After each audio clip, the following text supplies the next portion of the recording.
யாருக்கு வந்து பணத்தோட உச்சக்கட்ட கஷ்டம் இருந்து தற்கொலை பண்ணணும்னு ஆசைப்படுறீங்க? தற்கொலைக்கு எண்ணம் உள்ளவங்க யாராவது இருக்கீங்களா? சரிம்மா, உங்களுக்கு என்ன ஒரு 10 ஆப்ஷன் தரேன். குப்பி சப்பி சாப்பிடலாம், எலக்ட்ரிக் ஒயரை கையில் பிடிக்கலாம், கிணத்துல விழலாம், கடலில் விழலாம், ஓடுற ட்ரெயினில் விழலாம், மருந்து குடித்து சாகலாம், இயற்கையாக வரணும். இப்போ தற்கொலை வந்துடுங்கன்னா நம்ம 10 தான் ஆப்ஷன். ஆப்ஷன் ஏ, நீங்கள் you can dial your friend. எப்படி சாகலாம்?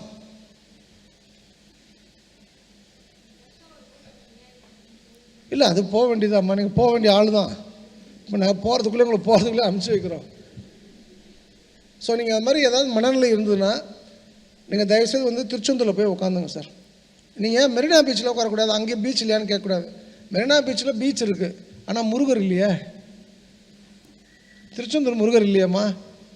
திருச்செந்தூர் முருகர் கோயிலை பொறுத்த வரைக்கும் முருகர் உள்ளே இல்லைம்மா, நல்லா புரிஞ்சுங்க. அது வேணால் சிலையை நம்ம போனதுக்கு நம்ம சிலை வழிபாடு வந்து தெரிஞ்சவங்க சிலையை வழிபாடு பண்ணிக்கலாமா ஒழிய திருச்செந்தூர் முருகர் வெளியில் இருக்காருமா. கடல் தான் முருகர்.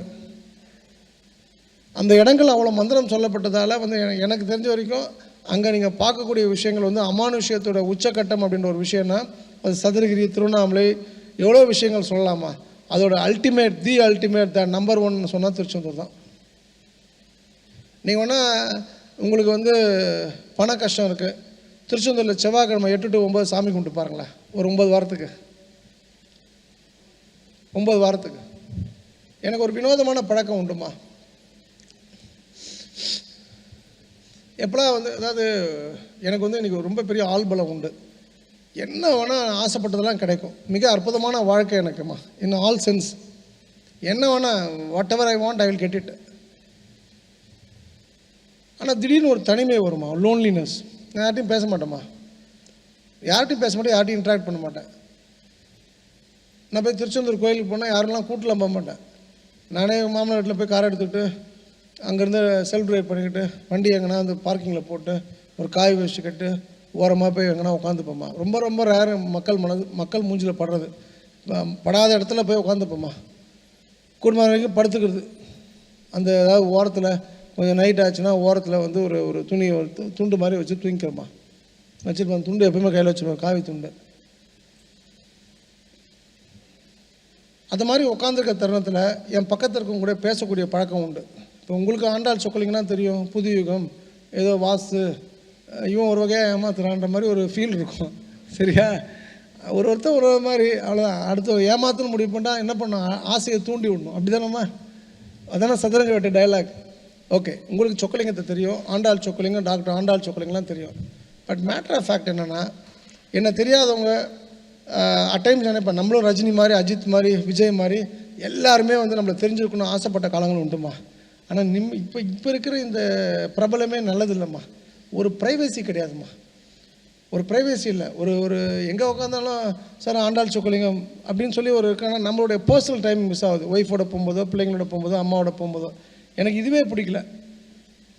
பட்டு அந்த டைமில் ஆசைப்பட்டது தப்புன்னு இப்போ நான் ஃபீல் பண்ணுறேன். நம்ம இப்படியே இருந்துருவோம், நமக்கு இந்த பேர் புகழெலாம் வேணாம், நம்ம இருக்க வரைக்கும் பணம் நல்லா சம்பாதிப்போம், நல்லா செலவு பண்ணுன்ட்டு.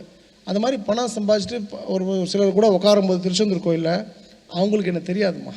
தெரியும்னு அவசியம் இல்லை. சும்மா கேஷுவலாக பேசிகிட்டு இருப்போம்மா. கேஷுவலாக இல்லை குமார் எந்த ஊர், என் பேர் குமார்னு எப்படி தெரியும் சாமி?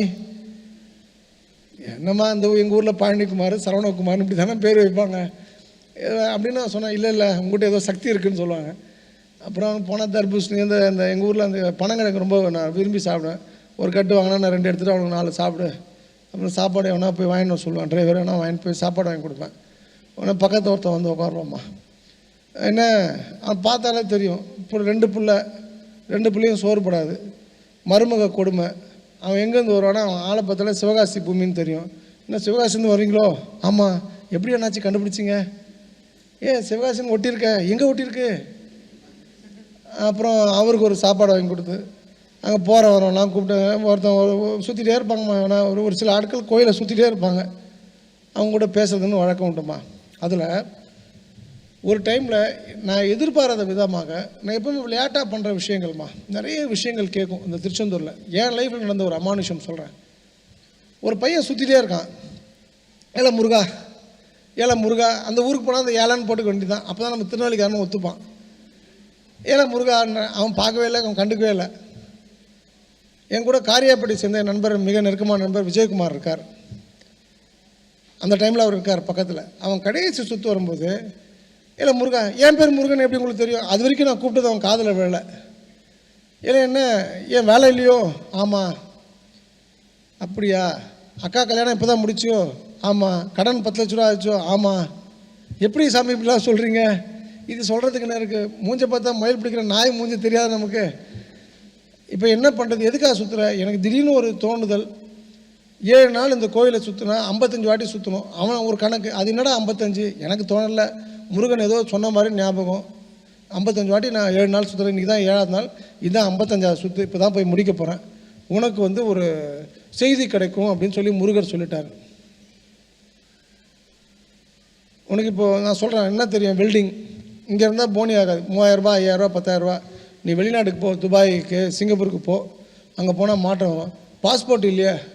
நான் இப்போது கையில் கொஞ்சம் ஒரு கத்தையாக பணம் எடுத்து 500 ரூபா தாள்கள் கொடுத்து, பாஸ்போர்ட் எடு, உனக்கு ஊருக்கு போகிறதுக்கு இது போதும், முருகன் பார்த்துப்பான்ட்டு கண்ணீர் மல்க போயிட்டாம்மா.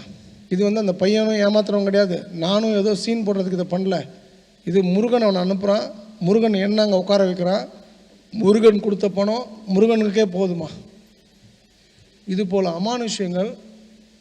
சொக்கலிங்கம் உங்களுக்கு தெரிஞ்ச ஒரு ஆள்மா. அங்கே ஆயிரக்கணக்கான சொக்கலிங்கம் இருக்கலாம், ஆயிரக்கணக்கான பானுமதி, இந்துமதின்னு இருக்கலாமா. அங்கே இருக்கவங்கள உண்மையிலே ஏமாத்துறோன்னு தெரியுமா? அந்த சும்மா குடிக்கிறதுக்காக பிச்சை எடுக்கிறவங்களாம் இருக்காங்கம்மா. வீம்புக்காக மடி பிச்சை யாராவது சொல்லி எடுக்கிறவங்க இருப்பாங்க, தங்கத்தையும் வைரத்தையும் போட்டுட்டு. ஆனால் தான் ஜெயிக்கணும், தான் கணவர் உயிர் தப்பிக்கணும், தான் புள்ள வாழணும், தான் புள்ள வெற்றி பெறணும், தான் வீட்டில் ஒரு குழந்தை வேணும், தன்னோட மகளுக்கோ மகனுக்கோ ஒரு குழந்தை பிறக்கணும்னு வெறியோடு இருக்காங்க பார்த்தீங்களா? அவங்களுக்கு முருகன் பேசக்கூடிய இடம் திருச்செந்தூர். இது மிக மிக முக்கியமான நான் உணர்ந்து சொல்லக்கூடிய விஷயம். ஸோ தயவு செய்து திருச்செந்தூரை பொறுத்த வரைக்கும் என்ன விஷயத்துக்கு அனுப்பினாலும் அதை நம்பி போங்கம்மா. இதில் என்ன ஒரு வேடிக்கையான விஷயம் போச்சுன்னா, இங்கே அர்ஜுனன் இருக்காரு, நம்ம ஊட்டி எம்பி தம்பி அர்ஜுனன் சார் தம்பி இருக்காருங்களா, எங்கள் காலைல வந்தாங்களே, ஊட்டியில் ஏடிஎம்கே எம்பியாக இருக்கார் அர்ஜுனன்.